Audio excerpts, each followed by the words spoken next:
Welcome my dear students. দেখো, তোমরা thumbnail দেখেই বুঝতে পারছো যে আমি কি বিষয়ে কথা বলতে চলেছি।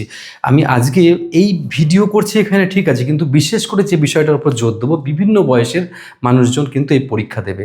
মানে হঠাৎ করে বহুদিন বেকারত্বের হাতছানি থেকে মুক্তি পাওয়ার জন্য কিন্তু অনেকে বাঘের মতো ক্ষিপ্র তৈরি হয়ে গেছে।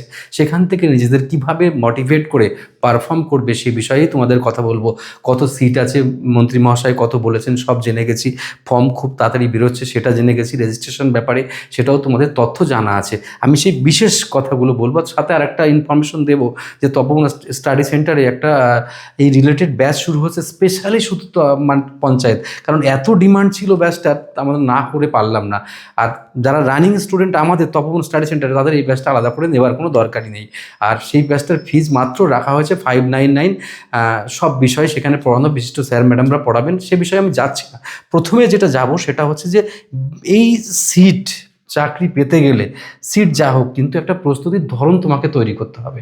সেটা কীরকম দেখো, সিলেবাস সংক্রান্ত তোমাকে তো জানতে হবে, সিলেবাস সংক্রান্ত, তাছাড়া জানতে হবে পরীক্ষা পদ্ধতি, স্ট্র্যাটেজি, এই সমস্ত জানতে হবে।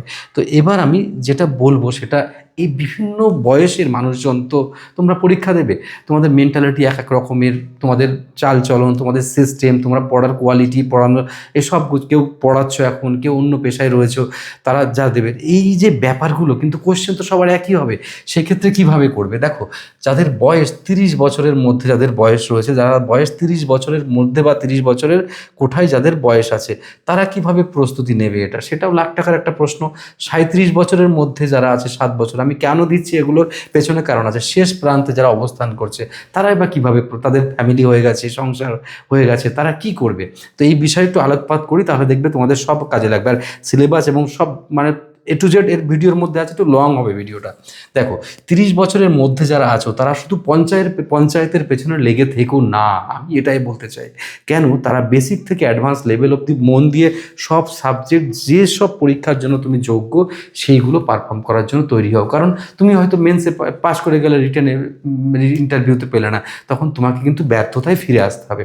তো আমি তোমাদের যে টেকনিকটা বলি, এটা কিন্তু একটা যুগান্তকারী টেকনিক, এবং মানে এটা একটা ট্রাস্টেড টেকনিক, যে তুমি সব, যেরকম ইতিহাস ভূগোল পড়বে, যেমন তুমি math, reasoning, GK, GI, technical থাকলে টেকনিক্যাল, সব নিয়ে তুমি পড়বে। কারণ তুমি ক্ষুরধার নদী, তোমার কাছে সমস্ত স্রোতের মতো তুমি গতিশীল, তোমার দ্বারা সব কিছু সম্ভব। কিন্তু এমনও আছে যারা বয়স হয়ে গেলে সেটা কিন্তু সম্ভব নয়। তাই এই ক্রিম টাইমের এজে তুমি কিন্তু তছনছ করে ফেলতে পারো পারফর্ম করতে করতে, সেটা তুমি যদি চাও, তোমার দ্বারা সম্ভব এটা। আর এবার আসি 37 বছর যাদের বয়সের কোঠায় পৌঁছ হয়ে গেছো, তাদের কথা বলছি। তাদের অনেক বয়সের সুযোগ কিন্তু হাতছাড়া হয়ে গেছে। তাদের একটা মরণ কামড় তোমাদের দিতে হবে। মরণ কামড় মানে বোঝো, তোমাদের হাতে কোনো অপশন নেই, তোমাদের দেয়ালে পিঠ ঠেকে গেছে, না হলে আর কিছু সম্ভব হচ্ছে না। তাই তোমরা শেষবারের মতো চরম সীমানায় পারফর্ম করতে থাকো। আর সাথে সাথে তোমরা যেটা করবে, নিজেদেরকে উন্নত করার চেষ্টা করবে, এবং বর্তমানের সহিত আপগ্রেড হওয়ার চিন্তা করবে তোমরা। না হলে এই চাকরি পাওয়া সম্ভব হবে না। সিলেবাস সংক্রান্ত ধারণা তৈরি করতে হবে। এদের হয়তো সিলেবাস সংক্রান্ত ধারণা থেকে যাবে, কারণ রানিং রয়েছে এরা। তোমাদের অনেক কিছু পড়তে হবে, এবং তোমরা যা পড়বে বুঝে বুঝে পড়বে। আমি প্রত্যেকের একটা কথা কমন বলছি, তোমরা প্রত্যেকেই যা পড়বে বুঝে বুঝে পড়বে। না বুঝে কিন্তু পড়ে পারফর্ম করা যাবে না। আর অল্প করবে কিন্তু বুঝার, রেগুলার একটা নির্দিষ্ট টাইম ব্যয় করো। এই ছেলেটি বা এই মেয়েটি যদি টাইম 12 ঘন্টা দেয় বা 10 ঘন্টা টাইম দেয়, তার মধ্যে বিভিন্ন বিষয়ে টাইম দেবে। আর তুমি যখন এই পর্যায়ে পৌঁছে গেছো, তাহলে তুমি শুধু স্টেট গভর্নমেন্টের পরীক্ষাটার জন্য ফোকাস করবে, তোমার সাবজেক্টও কমে আসবে, সেটা একটা ব্যাপার। আর এর তো অনেক কিছু পড়তে হবে। আর এর অনেক সুযোগ আছে, রেল, পিএসসি, এসএসসি, এদের মধ্যে অনেকের সুযোগ আছে, কিন্তু কিছুটা হচ্ছে কমে যাচ্ছে সুযোগটা। আচ্ছা, এবার আছে শেষ প্রান্তে যারা রয়েছে, তোমাদের কাছে কিছু হারাবার নেই। যা তোমরা করে খাচ্ছ তাই তো করে খাবে। আবার দেখা গেল পেলে ভালো, এরকম। তাই তোমরা যে কাজটা করছো, যে পেশার সাথে তোমরা রিলেটেড রয়েছো, তারা সেই পেশার সাথেই তুমি থাকো। থেকে এটার গ্রহণযোগ্যভাবে প্রতিদিন 2, 3, 4, 5, 6, যে যেরকম টাইম পাবে, সেই টাইমে ভিত্তি করে পারফর্ম করতে শুরু করবে। তাহলে কিন্তু তোমরা পারফর্ম করতে পারবে। আশা করি আমার এই কথাগুলো বোঝাতে পারলাম। তো এইটা একটা ব্যাপার। অরূপ, দেখতো কি বলছে। তো এইটা যাওয়ার পরে এবার আমি চলে যাচ্ছি এখানে। পঞ্চায়েত নিয়োগের যে শূন্য পদগুলো, এগুলো দেখানোর জন্য কিন্তু আমি আসিনি। এগুলো সব তোমরা জানো। আমি কিছু ট্রিক্স এবং স্পেশাল কথা বলবো। সেটা হচ্ছে যে দেখো, ইংলিশের ক্ষেত্রে কি কি বিশেষ বিষয়গুলো important, vocabulary, grammar, reading comprehension, synonyms, antonyms, আর sentence correction, idioms, one words. আসলে প্রাত্যহিক জীবনে যে ইংলিশগুলো আমাদের কাজে লাগে প্রাত্যহিক জীবনে, সেটাই কিন্তু আমাদের খুব দরকার। তো এটাই হচ্ছে করা। আর আমাদের যে ব্যাচটা সংক্রান্ত আরেকবার তোমাদেরকে বলে দিই, যেটা 699-এ, এই সরি ভুল বলছি, 599-এ কিন্তু আমাদের এই ব্যাচটার মধ্যে ইংলিশ, বাংলা যাবতীয় যা আছে সব সুন্দর করে পড়ানো হবে। 4 মাসের মোটামুটি টাইম। আর মানে পরীক্ষা না অবধি ওগুলো থেকে যাবে তোমাদের কাছেই।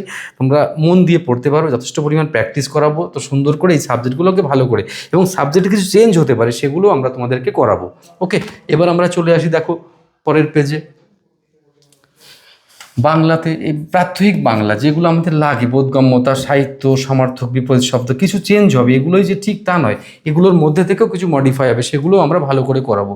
ঠিক আছে, পরে চলে আসি দেখো, এটা আছে যে অঙ্কের মধ্যে এইগুলো বিশেষ চ্যাপ্টার, এছাড়াও কিছু কিছু চ্যাপ্টার রয়েছে যারা অঙ্ক একদম কম পারো। মনে করো একটা এই সংখ্যা পদ্ধতি বা এই গসাগু, এখান থেকে 20টা অঙ্ক প্রথমে করো, 20টা বেস্ট অঙ্ক করতে হবে এবং সহজভাবে করে করে তুমি কিন্তু আস্তে আস্তে একটা খাতা তৈরি করবে, মাস্টার কপি তৈরি করবে। সেই মাস্টার কপি দিয়ে রোজ ঘুমানোর আগে একবার করে দেখবে তোমার আস্তে আস্তে তৈরি হবে। আর হুটহাট করে চিন্তা করার দরকার নেই যে একদিনে তুমি সায়েন্সা বনে যাবে বা একদিনে তুমি বিরাট পারফর্ম করে ফেলবে। এটা কিন্তু ভাবার কোনো কারণ নেই, কারণ তোমাকে টাইম দিতে হবে। একটু টাইম না দিয়ে হবে না। মনে করো তোমার যে জায়গাটা খালি আছে, শূন্যতা আছে, সেই শূন্যতা পূরণ করার জন্য একটু তোমায় বেশি পরিশ্রম করতে হবে। এরকম করতে করতে একটা সময় হয়ে যাবে তোমার। তারপরে দেখো চলে আসি আমি, এই যে সাধারণ জ্ঞান, খুব কম নম্বর সাধারণ আসে এটা জ্ঞান, তাই এর মধ্যে বিশেষ যেটা, হ্যাঁ সাধারণ জ্ঞানে তো 10 নম্বর মাত্র থাকবে। এই 10 নম্বরের মধ্যে দেখো গ্রামীণ বিষয় বলি, যে তার মধ্যে ভারতের ভূগোল থাকবে, গ্রামীণ ব্যাপারগুলো স্পেশালাইজেশন করে আমরা পড়াবো। এটা ভারতীয় শাসন ব্যবস্থা, অর্থনীতি, পরিবেশবিদ্যা, গ্রামীণ উন্নয়ন, তারপরে এই যে গ্রামীণ এগুলো। আর যেহেতু এখানে অনেকগুলো পোস্ট থাকবে, তাই এই যে বিষয়গুলো, এটা কিন্তু 5, 6, 7, 8-এর ক্লাসে দেখবে কিছু কিছু চ্যাপ্টারে আছে, সেগুলোই জোর দিলে হয়ে যাবে। এই বুদ্ধি করে পড়তে হবে, গাদা গাদা তো পড়ে ফেলা যাবে না এটা। তারপরে এই যে সিস্টেম, যেটা বাংলাতে 25, ইংরেজি 25, গণিতে 25, আর সাধারণ জ্ঞানে 10, ইন্টারভিউতে হচ্ছে 15। ইন্টারভিউ আমরা সুন্দর করে ইন্টারভিউর গাইডলাইন তোমাদেরকে দিয়ে দেবো, তাতে কোনো চিন্তা করার তোমার দরকার নেই, কোনো অবকাশ নেই ইন্টারভিউর জন্য। ইন্টারভিউ বিশেষ কোনো ট্রিক্স, দেখো নেগেটিভ মার্কস রয়েছে, এটা দেখলেও তুমি 4টে 1 নম্বর কাটা যাবে। ঠিক আছে, এবার দেখো চলে আসি আমি, এবার কাট অফ কতবারে ছিল, 70 থেকে 74 থেকে 78 অ্যাপ্রক্সিমেটলি, আর ওবিসি 69 থেকে 73, এসসি 60 থেকে 63, এসটি হচ্ছে 56 থেকে 59। এবার আমি চলে আসি, তখন সিট কম ছিল অনেক যদিও। আর এবার দেখো আমাদের ব্যাচ সংক্রান্ত সেই যারা তোমরা ইন্টারেস্টেড, তারা এই নাম্বারে হোয়াটসঅ্যাপ করলেই কিন্তু আমরা, শুধু বেশি তো কথা বলতে পারবো না আমরা, তো হোয়াটসঅ্যাপ করলে আমরা তোমাদেরকে মানে পেমেন্ট লিঙ্ক পাঠালে তোমরা ক্লাস শুরু করতে পারো। অলরেডি ক্লাস কবে থেকে শুরু হবে আরও? 20 জুন থেকে ক্লাস শুরু হবে। এই দেখো, আর একবারই ফিস পেমেন্ট করতে হবে 599। ঠিক আছে, 1 বছরের জন্য ভ্যালিডিটি থাকবে, আর 4 মাসের আমরা ক্লাসটা কমপ্লিট করব, কারণ তোমাদেরকে প্র্যাকটিস করতে হবে সেটা। তো এই হচ্ছে টোটাল একটা মুদ্রা ব্যাপার। আশা করি আমার প্রত্যেকটা স্টুডেন্ট যারা শুনছো আমার কথা, তাদেরকে মানে ব্যাপারটাকে আমি নিজে রিয়েলাইজ করে তোমাদেরকে বোঝাতে পারলাম। চাকরিটা পাওয়া কিন্তু খুব বেশি কঠিন না, কিন্তু সেটাই তোমাদের কাছে অনেক কঠিন হয়ে যাবে যদি ধীরে ধীরে স্টেপ না ফেলো।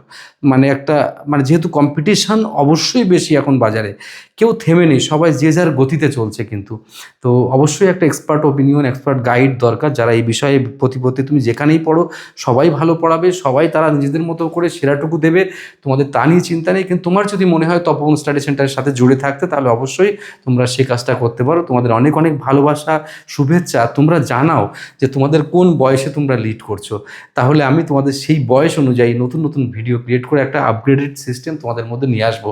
আশা করি আমি আমার প্রত্যেকটা কথা তোমাদেরকে বোঝাতে পারলাম। আর তোমরা অবশ্যই ভালো থেকো, এগিয়ে চলো, তোমাদের এগিয়ে চলাটা অবশ্যই দরকার। দেশ এগোবে তোমরা এগোলে। বেস্ট অফ লাক, খুব ভালো থেকো।